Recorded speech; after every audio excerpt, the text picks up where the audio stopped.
ونزلنا عليك الكتاب تبيانا لكل شيء وهدى ورحمة وبشرى للمسلمين. حدیث پاک میں نبی کریم صلی اللہ علیہ وسلم نے فرمایا اکثر صلاۃ علیہ یوم الجمعہ، جمعے والے دن مجھ پر زیادہ سے زیادہ درود شریف پڑھا کرو۔ اگر عام روٹین میں ایک تسبیح پڑھتے ہو تو جمعے والے دن 2 تسبیحیں پڑھا کرو۔ جمعے والے دن حضور نے فرمایا درود شریف کی کثرت کیا کرو۔ لیس من عبد یصلی علی الا بلغنی صوتہ حیث کان، کوئی بندہ کہیں مجھ پر درود پڑھے اس کی آواز میں خود سنتا ہوں۔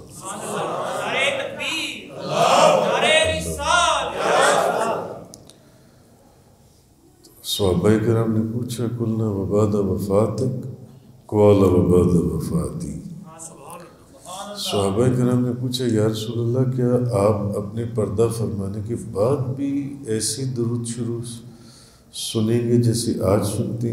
فرمایا ہاں، میں اپنے پردہ فرمانے کے بعد بھی تمہارا درود ایسے ہی سنوں گا جیسے آج سنتا ہوں۔ کیونکہ یہ بات ذہن میں رکھیں کہ اللہ تعالیٰ نے زمین کے اوپر حرام کر دی ہے کہ وہ کسی نبی کے جسم کو کھائے یا نقصان پہنچائے۔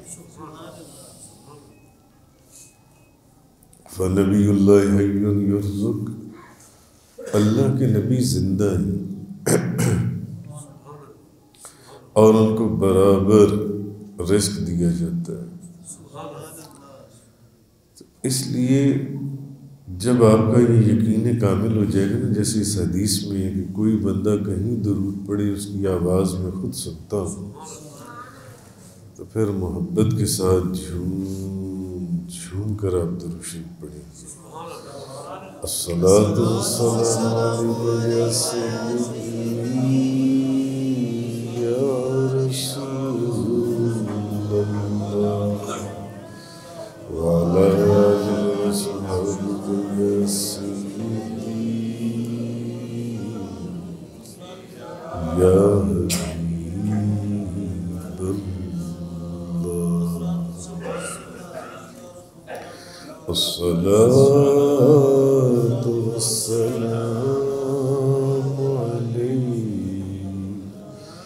یا سیدی یا رسول اللہ وعلی آلہ وصحبہ یا سیدی یا حبیب اللہ۔ یہ جو آیہ کریمہ میں نے آپ کے سامنے تلاوت کی، وَنَزَّلْنَا عَلَيْكَ الْكِتَابَ تِبْيَانًا لِكُلِّ شَيْءٍ، اور ہم نے آپ پر اس کتاب کو نازل کیا جس میں ہر چیز کا روشن بیان ہے۔ ہم نے آپ پر اس کتاب کو نازل کیا جو ہر چیز کا روشن بیان ہے۔ ہدی و رحمت و بشریٰ للمسلمین، اور اس میں ہدایت بھی ہے اور رحمت بھی ہے اور مسلمانوں کے لیے بشارت بھی ہے۔ تو قرآن مجید جو ہے یہ اللہ کا معجز کلام ہے، کلام جو نبی کریم صلی اللہ علیہ وسلم پر عربی زبان میں نازل ہوا، حضور پر عربی زبان میں نازل ہوا قرآن جن سے، اور ہم تک یہ تواتر سے پہنچا، اور اس قرآن کی ابتدا سورۃ الفاتحہ سے اور انتہا جو ہے سورۃ الناس کے اوپر قرآن مجید کی۔ تو مجھے یہ قرآن مجید یہ وہ کتاب ہے جس کے اندر ہر چیز کا بیان ہے، ہر چیز، ہر چیز۔ وہ علیحدہ بات ہے ہمیں نظر آئے یا نہ آئے، اس میں ہر چیز موجود ہے، ہر چیز۔ ہم نے آپ پر اس کتاب کو نازل کیا جو ہر چیز کا روشن بیان ہے۔ اس میں میتھمیٹکس بھی ہے، بایولوجی بھی ہے، سائنس بھی ہے، کیمسٹری بھی ہے، اس میں شریعت بھی ہے، طریقت بھی ہے، حقیقت بھی ہے، اس میں ہسٹری بھی ہے، کہاں سے کہاں انبیاء کرام کا۔ یہ اس کتاب کے اندر ہر چیز کا بیان ہے، بھلے ہمیں نظر آئے یا نہ آئے۔ تو مجھے آنے سے پہلے اصل میں ملک فاروق صاحب نے کہا کہ حضور آپ نے قرآن کریم کے اوپر بیان فرمائے، قرآن کے اوپر، تو اس وجہ سے شاید آج بیان کچھ اور ہوتا، تو ان کے کہنے کے اوپر پھر میں نے قرآن کو اپنا موضوع آج کا جو ان سے گفتگو کا بنایا ہوں۔ یہ بڑی کمال کتاب ہے، بڑی کمال کتاب۔ ہمارے اندر حافظ قرآن ہوتے ہیں، میں اکثر ذکر کرتا ہوں، ہر بندے کے دل میں یہ خواہش ہوتی ہے کہ میں بھی حافظ قرآن ہوتا، ایسا ہے نا؟ بھلے آپ حافظ قرآن نہیں ہیں مگر آپ کی خواہش تو ہے نا، کاش میں بھی حافظ قرآن ہوتا۔ اب یہ پیر طریقت سعید صاحب کتنی دفعہ ذکر کر چکے کہ کاش میں حافظ قرآن ہوتا۔ حضور میں تھوڑا تھوڑا قرآن یاد کر رہا ہوں، دعا فرمائے میں قرآن یاد کر جاؤں۔ ہر کسی کے دل میں خواہش ہوتی ہے میں حافظ قرآن ہوتا، میں بھی جیسے قرآن کی حافظ بغیر دیکھے پڑھتے ہیں، میں بھی ویسی بغیر دیکھے پڑھتا۔ کیا بات ہے، حافظ قرآن بغیر دیکھے پڑھتے ہیں، ہم دیکھ دیکھ کے پڑھتے ہیں۔ ایک خواہش ہوتی ہے ہم دیکھ دیکھ کے، ایسے دیکھ دیکھ کر ہم پڑھ لیں جو ان سے، اور حافظ قرآن جو ان سے وہ بغیر دیکھے پڑھی جا رہا ہے، پڑھی جا رہا ہے، پڑھی جا رہا ہے۔ اس کتاب کا عجیب اعجاز ہے اور عجیب شان ہے اس کتاب کی۔ نبی کریم صلی اللہ علیہ وسلم نے فرمایا کہ اس مصحف میں اس کو جو دیکھے بغیر پڑھنے کا جو ثواب ہے یا اس کا جو اجر ہے، حافظ قرآن بغیر دیکھے قرآن پڑھ لائے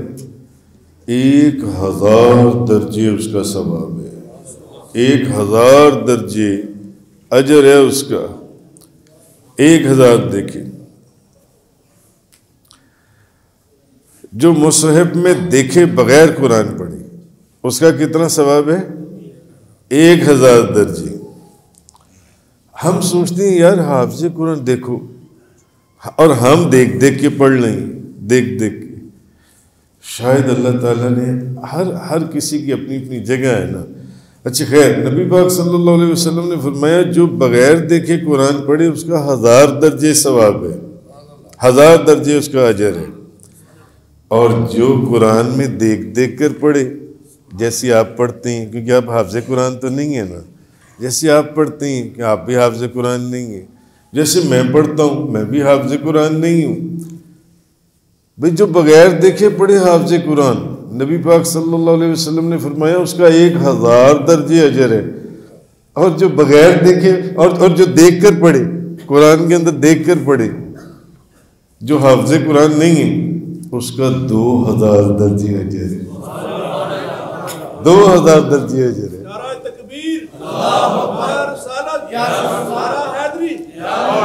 یہ اس کتاب کی شان بڑی عجیب ہے، بڑی شان۔ حضرت عائشہ صدیقہ رضی اللہ تعالی عنہ فرماتی ہیں، آپ فرماتی ہیں نبی پاک صلی اللہ علیہ وسلم نے فرمایا جو شخص قرآن مجید میں ماہر ہو وہ معزز اور بزرگ فرشتوں کے ساتھ رہتا ہے۔ جو قرآن پڑھنے میں ماہر ہو، حافظ قرآن، واہ کیا بات ہے۔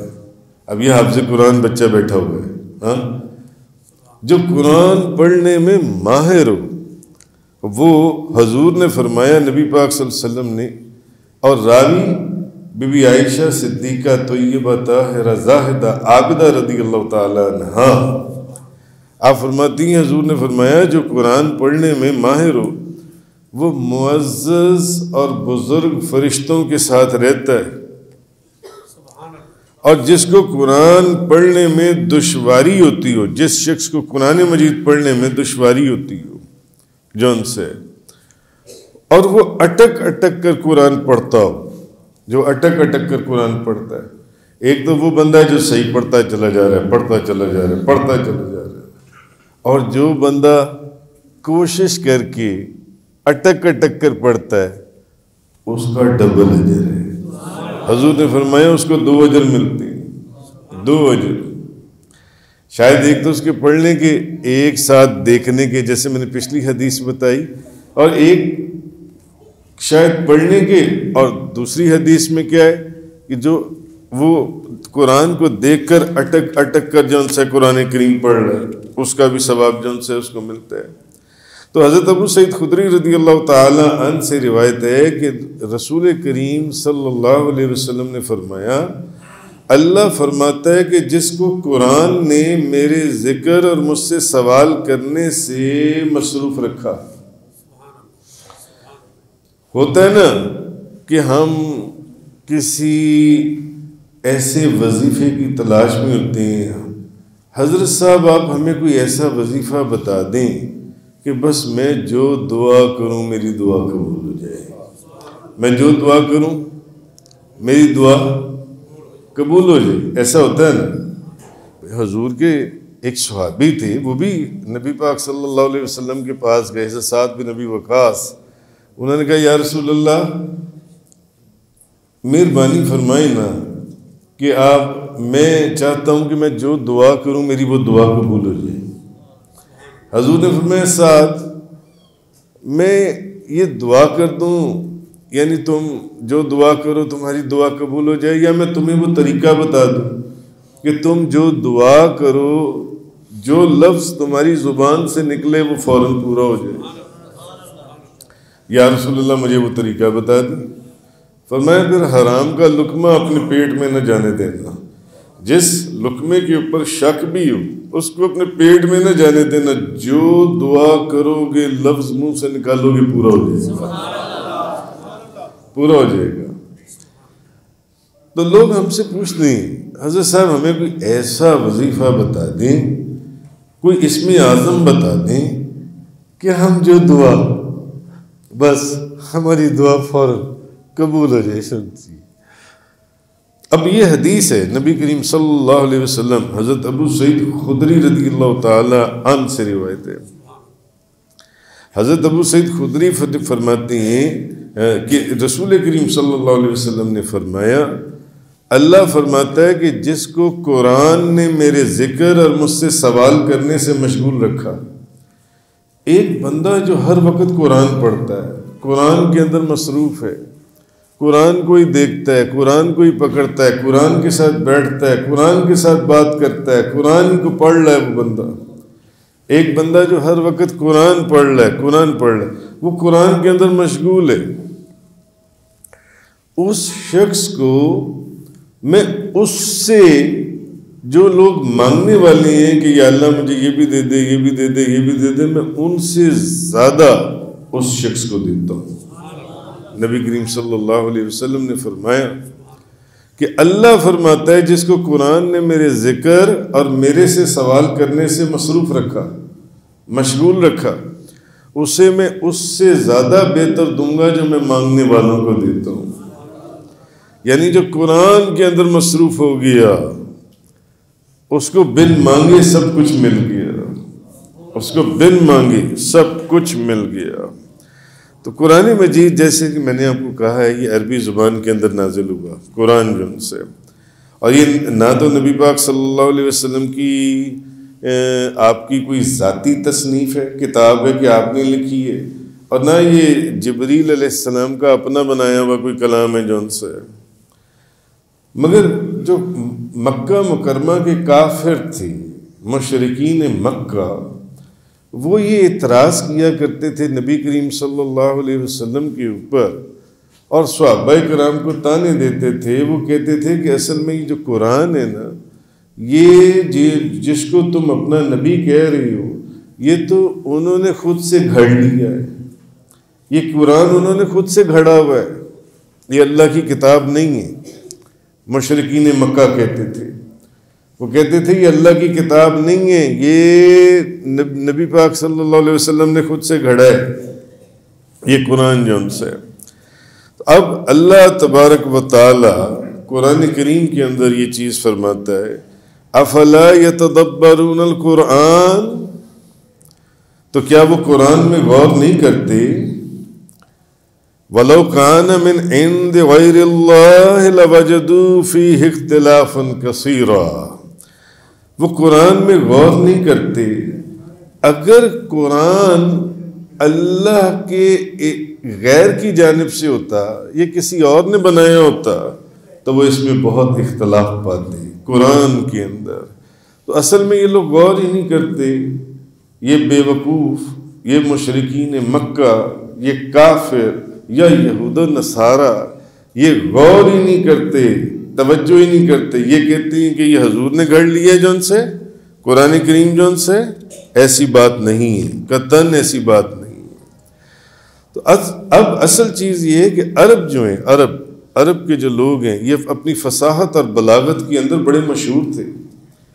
ان کی فصاحت اور ان کو اپنی فصاحت، اپنے کلام کی بلاغت اور اپنے کلام کی فصاحت کے اوپر ان لوگوں کو بڑا فخر تھا، عرب کے لوگوں کو جو ان سے. اور یہ اپنے مقابلے میں باقی دنیا کو عجم کہا کرتے تھے عرب کے لوگ جو ان سے. تو اس کے باوجود جب اللہ تعالیٰ نے ان کو چیلنج کیا کہ اگر یہ قرآن نبی کریم صلی اللہ علیہ وسلم نے، اگر آپ نے جس طرح تم کہہ رہے ہو کہ یہ تو انہوں نے خود سے بنایا ہے قرآن، یہ خود سے لکھتے ہیں بیٹھ کر، یہ کوئی خدا کا کلام نہیں ہے جو نازل ہو رہا ہے ان کے اوپر، یہ کوئی وحی نہیں ہے جو ان سی ہے. تو اللہ نے چیلنج کیا کہ تم ایسا کرو کہ تم پھر ایک صورت ہی بنا کے لے آؤ. تم اگر انہوں نے گھڑا ہے تو تم بھی گھڑ کے لے آؤ، تم بھی گھڑ کے لے آؤ جو ان سے قرآن جو ان سے. تو اصل جو چیز ہے وہ یہ کہ نبی کریم صلی اللہ علیہ وسلم کے اس دعوے کا سچا ہونا اور آپ کی نبوت کا سچا ہونا یہ ظاہر ہونا تھا، کیونکہ وہ قرآن کے مثل قرآن بنا کر نہیں لا سکے، قرآن کے مثل قرآن لا کر نہیں پیش کر سکے جو ان کو ایک دیا گیا تھا، ایک ان کو چیلنج کیا گیا تھا جن سے. جس طرح قرآن کے اندر مختلف جگہوں کے اندر اللہ تعالیٰ نے ایک مثال دی کہ آسمان سے پانی نازل کرنا اور اس سے کھیتیوں کا اگانا، باغات کو بنانا جو ان سے، یہ صرف اللہ کا کام ہے، یہ کوئی اور نہیں کر سکتا. اور یہ اس کے خالق ہونے کی دلیل ہے، یہ اللہ کے خالق ہونے کی دلیل ہے. اگر ایسی بات ہے تو تم بھی بارش برسا کے دکھا دو، تم بھی کھیتیاں اگا کے دکھا دو جو ان سے. اسی طرح قرآن کی آیتوں میں اللہ نے فرمایا کہ یہ ایسا فصیح اور بلیغ کلام ہے جس کے اندر ہر طرح کی خبریں موجود ہیں، ہر طرح کی خبریں موجود ہیں، اور کوئی شخص اس کلام کی نظیر نہیں لا سکتا اس کلام کی نظیر. مثلا جب کافروں نے یہ کہا کہ یہ محمد صلی اللہ علیہ وسلم کا اپنا گھڑا ہوا، اپنی گھڑی ہوئی کتاب ہے، اللہ نے فرمایا کل عین اجتمعت الانس والجن علی ان یأتوا بمثل هذا القرآن لا یأتون بمثلہ ولو کان بعضهم لبعض ظہیرا. فرمائیے اگر تمام انسان اور جن اس قرآن کی مثل لانے پر جمع ہو جائیں، اگر وہ چاہیں کہ ہم بھی، بھئی تم کہتے ہو کہ یہ کتاب آپ نے خود سے بنائی ہے، خود سے لکھی ہے، تو تمام انسان اور تمام جن آپس میں مل جائیں، اکٹھے ہو جائیں، جمع ہو جائیں، تو وہ اس کی مثل نہیں لا سکتے، نہیں لا سکتے، خواہ بھلے وہ آپس میں وَلَوْ كَانَ بَعْضُهُمْ لِبَعْضٍ ظَهِيرًا، بھلے وہ آپس میں ایک دوسرے کی مدد بھی کرنے بیٹھ جائیں، سارے جن سارے انسان بھی اگر اکٹھے ہو جائیں تو وہ اس قرآن کی مثال نہیں لا سکتے۔ سورہ بنی اسرائیل اس کے اندر اللہ نے فرمایا، اب پہلا چیلنج تو یہ دیا کہ اچھا اگر یہ قرآن حضور نے گھڑا ہے تو پھر تم بھی اس جیسا کوئی قرآن گھڑ کے لے آؤ، تم بھی گھڑ کے لاؤ نا، اگر یہ گھڑا ہوا ہے جو ان سے ہے، مگر تم نہیں لا سکو گے۔ اور جب وہ نہ لا سکی، اب اللہ پاک نے فرمایا کہ جب اب پورا قرآن لانے سے تو وہ عاجز ہو گئے، اللہ پاک نے فرمایا اچھا ایسا کرو فَأْتُوا بِعَشْرِ سُوَرٍ مِثْلِهِ، ایسا کرو کہ پھر اگر پورا قرآن نہیں لا سکتے تو 10 صورتیں بنا کے لے آؤ، اس میں تو 114 صورتیں ہیں کم و بیش، تو تم 10 صورتیں بنا کے لے آؤ، اگر تم 10 مگر تم 10 صورتیں بھی نہیں بنا سکو گے، تم 10 صورتیں بھی نہیں بنا سکو گے۔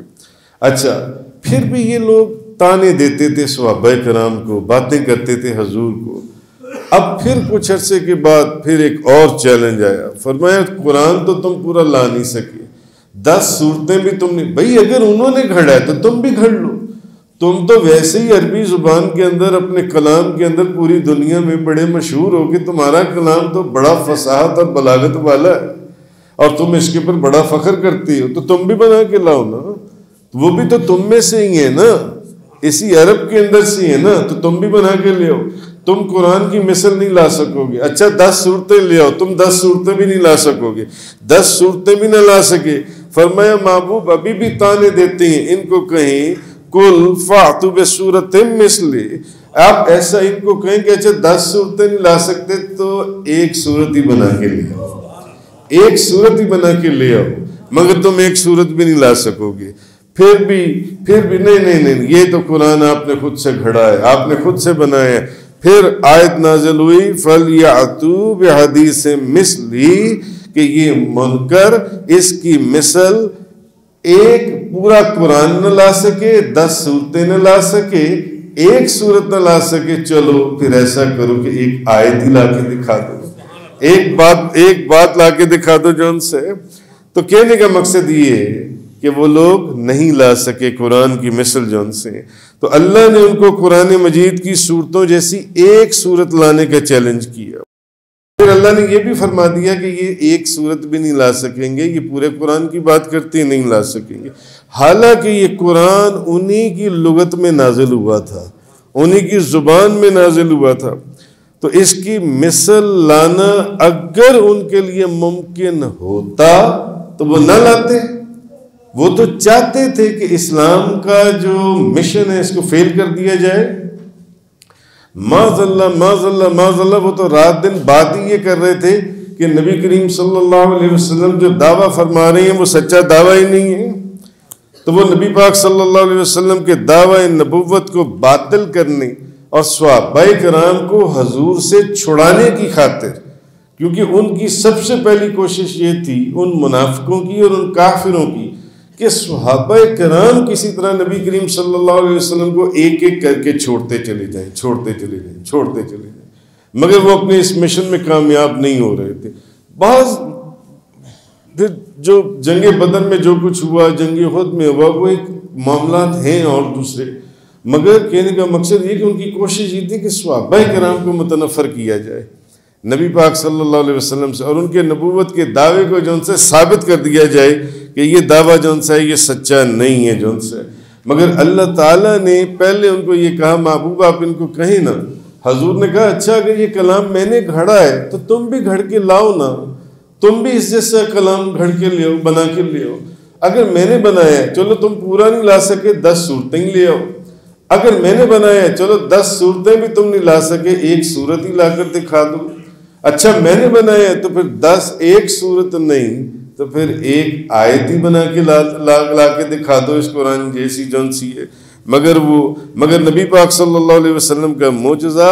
یہ قیامت تک باقی رہے گا، کیونکہ کسی مخلوق کے بس کی بات ہی نہیں ہے کہ وہ اس کلام کے مثل ایک آیت بھی بنا کر لا سکے۔ اللہ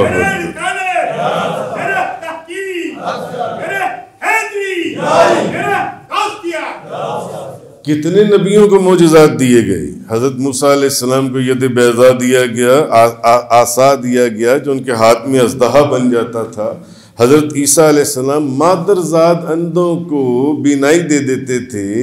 برس والے مریضوں کو ٹھیک کر دیتے تھے، مردوں کو زندہ کر دیتے تھے حضرت عیسیٰ علیہ السلام. مگر ان نبیوں کے وہ جو معجزے تھے، حضرت آدم علیہ السلام سے لے کر حضرت عیسیٰ علیہ السلام تک جتنے نبیوں کے معجزے تھے، وہ سارے کے سارے معجزے صرف ان نبیوں کی زندگی کی حد تک محدود تھے. مگر نبی کریم صلی اللہ علیہ وسلم کا یہ وہ معجزہ ہے جو آپ کی زندگی میں بھی معجزہ تھا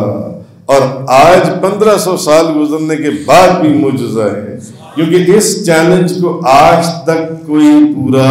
نہیں کر سکا جو سے قرآن کی نظیر کوئی نہیں لا سکا، نہ لا سکے گا. حالانکہ قرآن مجید کے مخالفین یا حضور کے مخالف اس وقت زیادہ تھے یا آج زیادہ تھے؟ آج زیادہ ہیں دنیا کے اندر، آج زیادہ ہیں. اس وقت تو اتنے مخالف بھی نہیں تھے. اور اب تو علم بھی آپ دیکھیں کہ کہاں سے کہاں کتنی علوم و فنون کے اندر ترقی ہو گئی، مگر کوئی آج بھی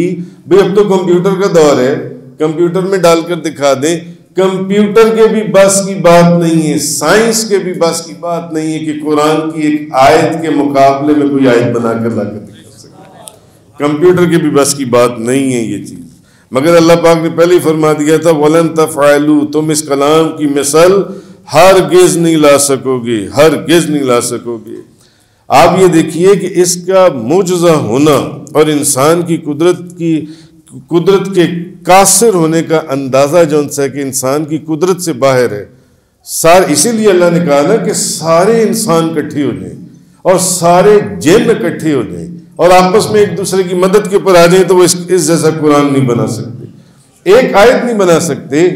ایک آیت نہیں بنا سکتے. آج بڑے سے بڑا رائٹر، ادیب کوئی کتاب لکھے، بڑے سے بڑا رائٹر یا ادیب، تو وہ جب اس کی ڈرافٹنگ کرتا ہے نا، تو ڈرافٹنگ کے بعد پھر اس کی ایڈیٹنگ کرتا ہے، ایڈیٹنگ کے بعد پھر اس کا پروف لگاتا ہے، پروف کے بعد پھر اس کی دوبارہ پروف ریڈنگ کرتا ہے، اس پروف ریڈنگ میں دوبارہ ایڈیٹنگ کرتا ہے، اس کے بعد پھر اس کا ڈرافٹ تیار کرتا ہے، اس ڈرافٹ کے تیار کرنے کے بعد پھر اس کی پروف ریڈنگ کرتا ہے. اس پروف ریڈنگ کے اندر پھر اس کو کچھ ایسے کلمات ملتے ہیں کہ یار ان کو نکال دیا جائے اور ان کو داخل کر دیا جائے، ان کو نکال دیا. دنیا کا کوئی بڑے سے بڑا رائٹر آج اس دور میں، کسی بھی دور میں، وہ اس بات کا دعویٰ نہیں کر سکتا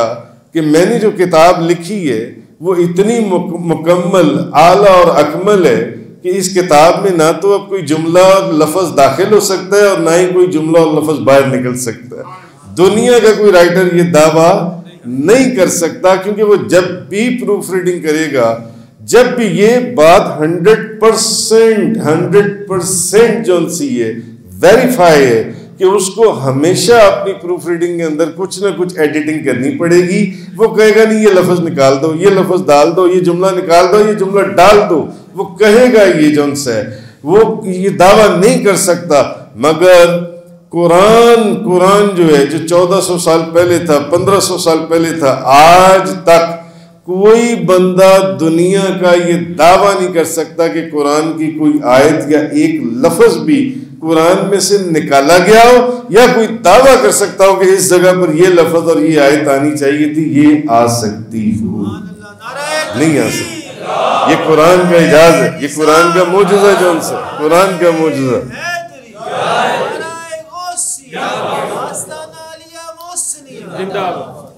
یہودی جو ہیں، یہودی سب سے زیادہ اعتراض تو یہودی کیا کرتے تھے نبی پاک صلی اللہ علیہ وسلم کے اوپر کہ یہ قرآن جو ان سی آپ نے گھڑی یہ کتاب، یہ آپ نے بنائی یہ کتاب، یہ سچی کتاب نہیں ہے، یہ جھوٹی کتاب ہے، آپ کا نبوت کا دعویٰ سچا نہیں ہے، یہ جھوٹا ہے. میں آپ کو صرف ایک مثال دیتا ہوں، قرآن کے اندر ہے، سورۃ البقرہ کی آیت نمبر 94-95. قُلْ إِنْ كَانَتْ لَكُمُ الدَّارُ الْآخِرَةُ قُلْ إِنْ كَانَتْ لَكُمُ الدَّارُ الْآخِرَةُ عِنْدَ اللَّهِ خَالِصَةً مِّن دُونِ النَّاسِ فَتَمَنَّوُا الْمَوْتَ إِنْ كُنْتُمْ صَادِقِينَ. وَلَن يَتَمَنَّوْهُ أَبَدًا بِمَا قَدَّمَتْ أَيْدِيهِمْ وَاللَّهُ عَلِيمٌ بِالظَّالِمِينَ۔ محبوب آپ ان کو ایک بات تو کہیں، اگر اللہ کے نزدیک دار آخرت لوگوں کے سوا تمہارے لیے مخصوص ہے، کیونکہ یہودی کہا کرتے تھے کہ آخرت کا دن تو ہمارے لیے کوئی گناہ نہیں ہے، ہمارے لیے کوئی عذاب نہیں ہے، ہمیں تو بس بخش دیا جانے، اٹھا کر جنت میں داخل کر دیا جانے۔ اللہ نے فرمایا آپ محبوب ذرا ان کو یہ کہیے نا کہ اگر دار آخرت، یہ سمجھنے والی بات ہے، غور سے سمجھیں، اگر دار آخرت تمہارے لیے مخصوص ہے، اے یہودیو اگر تم سچے ہو تو موت کی تمنا کرو۔ اب یہ قرآن نازل ہو رہا ہے، قرآن سورۃ البقرہ آیت نمبر 94-95، اے یہودیو اگر تم سچے ہو تو موت کی تمنا کرو، موت کی تمنا کرو۔ مگر آگے اللہ پاک نے یہ بھی فرما دیا ہرگز محبوب یہ موت کی تمنا نہیں کریں گے، ہرگز یہ موت کی تمنا نہیں کریں گے۔ اللہ نے ساتھ ہی یہ بھی فرما دیا اور ساتھ یہ بھی کہا محبوب، اب حضور نے ان کو یہ چیلنج کر دیا کہ بھئی اگر تم اپنے دعوے میں سچی ہو کہ آخرت تمہارے لیے تو تم موت کی تمنا کرو نا، مر جاؤ فوراً آخرت میں پہنچ جاؤ جلدی سے، تم موت کی مگر جس نے یہ کتاب میرے پر نازل کی ہے وہ مجھے بتا رہا ہے کہ تم موت کی تمنا نہیں کرو گے۔ نہیں، اب آپ یہاں سے ایک نقطہ سمجھ لیں، بڑا آسان کام تھا، وہ رات دن اس کوشش میں ہوتے تھے کہ صحابہ کرام کو ہم یہ ثابت کر دیں کہ آپ کی نبوت جھوٹی ہے، آپ جو قرآن لے کر آئے یہ جھوٹی کتاب ہے، یہ سچی کتاب نہیں ہے۔ وہ فوراً سارے صحابہ کرام کے پاس آ جاتے یا حضور کے پاس آ جاتے، کہتے دیکھو آپ کہتے ہو کہ میرے پر اللہ کا کلام نازل ہو رہا ہے، میرے پر وحی نازل ہو رہی ہے، یہ اللہ کا کلام ہے، اللہ کا کلام وہ تو یہ کہہ رہا ہے کہ ہم موت کی تمنا نہیں کریں گے، لو ہم موت کی تمنا کرتے ہیں، ہم موت کی تمنا کرتے ہیں، اور وہ موت کی تمنا کرتے تو سب کو ثابت کر دیتے کہ قرآن جو سے یہ سچی کتاب نہیں ہے، آپ کی نبوت کا دعویٰ جو سے یہ سچا دعویٰ نہیں ہے۔ مگر وہ اتنے بے وقوف تھے کہ وہ یہ کہہ ہی نہ سکے کہ نہیں یہ دیکھو ہم موت کی تمنا کر رہے ہیں، نہیں، جیسا قرآن نے کہا تھا ویسا ہی ہوا، انہوں نے موت کی تمنا نہیں کی۔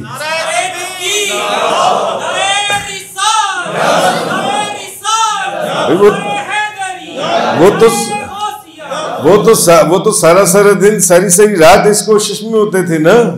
تو اصل چیز یہ ہے کہ قرآن یہ وہ برکتوں والی کتاب ہے،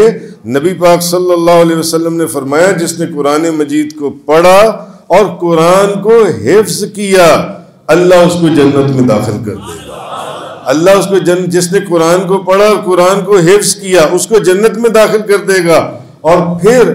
اپنے گھر والوں میں سے، اپنے رشتہ داروں میں سے اس کو 10 ایسے لوگوں کی اجازت دے گا شفاعت کی کہ ان کو بخشوا کے جنت میں لے جاؤ جن پر جہنم واجب ہو چکی ہے۔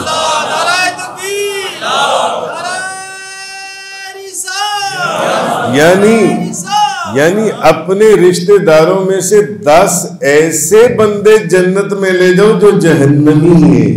جن پر جہنم واجب ہو چکی ہے۔ نبی پاک صلی اللہ علیہ وسلم نے فرمایا اللہ کہے گا 10 بندے جنت میں لے جاؤ، 10 بندے جنت میں لے جس پر جہنم واجب ہو چکی ہے۔ اس لیے نبی پاک صلی اللہ علیہ وسلم نے فرمایا تم میں بہترین شخص وہ ہے، اس کائنات میں، اس دنیا میں بہترین شخص وہ ہے جو قرآن کا علم حاصل کرے اور لوگوں کو قرآن کریم کی تعلیم دے۔ نبی پاک صلی اللہ علیہ وسلم کی یہ حدیث ہے بخاری شریف کی، حضرت علی کرم اللہ تعالی وجہ الکریم آپ سے روایت ہے کہ تاجدار دو جہاں،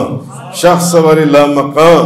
مالک زمین و آسمان، روح کن فقان، سید السادات، جوہر کائنات، جان حیات، منبع فیوز و برکات، حضور پر نور،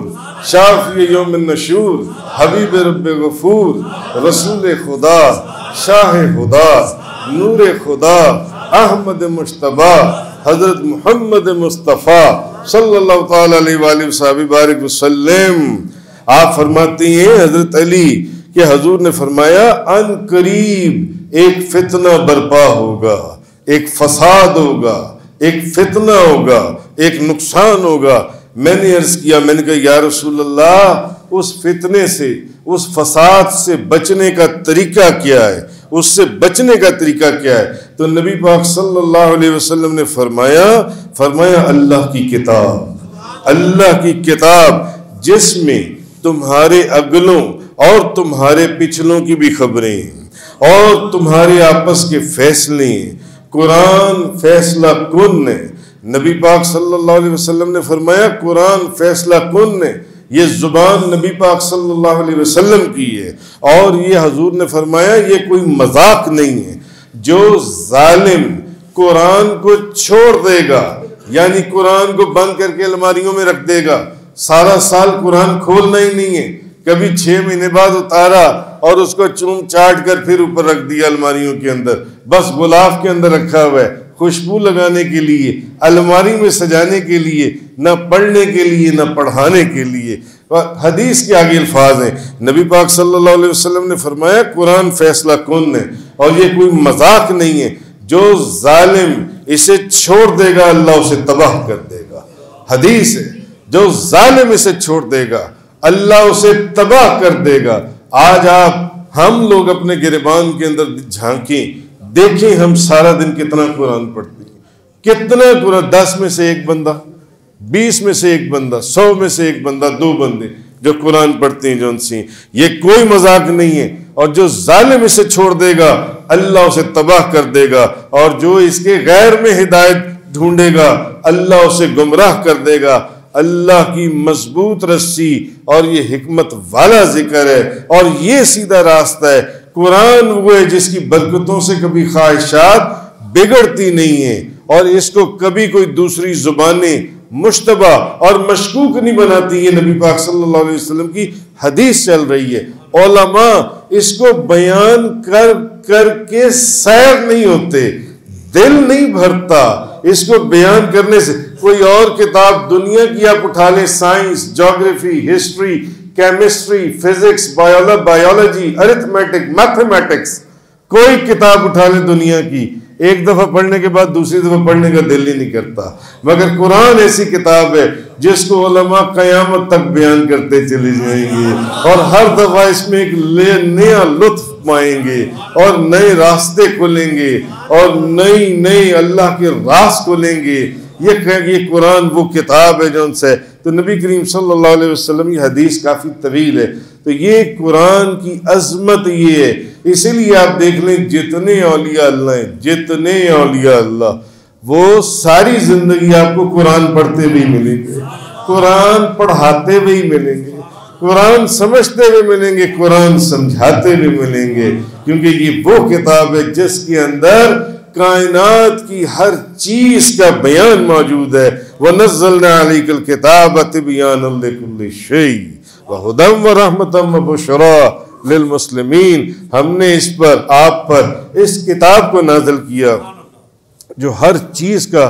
روشن بیان ہے، ہر چیز کا روشن بیان۔ تو اللہ ہمیں حق بیان کرنے، حق سننے، سمجھنے اور اس پر عمل کرنے کی توفیق عطا فرمائے۔ وآخر الدعوانا ان الحمد للہ رب